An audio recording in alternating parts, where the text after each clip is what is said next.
This report released by House Republicans on the Fraud Committee is 84 pages long and is largely a recap of the work that the committee has done over the past two sessions in 2025 and 2026. Remember, it's key to know that this is the only House committee in the tied chamber that Republicans control. Democrats on the committee have called it a partisan exercise.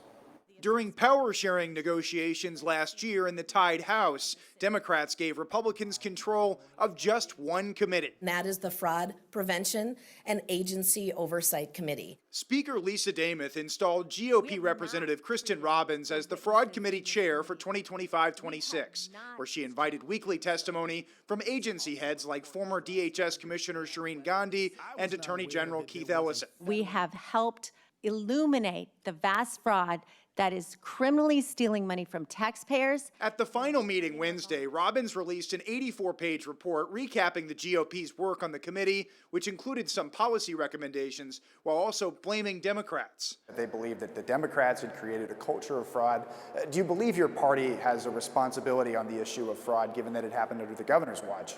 I think everybody in public office has a responsibility to ensure that services are provided to people who need them and that we are good stewards of taxpayer dollars. Representative Emma Greenman is one of 3 Democrats on the Fraud Committee. That committee felt like it was meant for campaigns, not for actually doing the work. Chair Robbins disagrees. In an appearance on KARE 11 on the Record earlier this year, she pushed back against Democratic claims of partisanship. They've said that they don't believe that real legislation has been coming out of it. Do you believe that it's been effective as a vehicle for fighting fraud? Absolutely.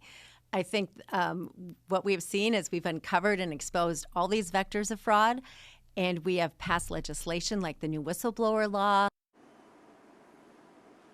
So the agreement that was put in place last year in the power sharing negotiations was for 2 years. So beyond this year, it's unclear what will happen to the House Fraud Prevention Committee. It really will hinge on the outcome of the 2026 elections and what the House, whatever it looks like in 2027, decides to do with it. Back to you. Worth noting that KARE 11 reporting is mentioned in that report about 21 times. Danny, thank you.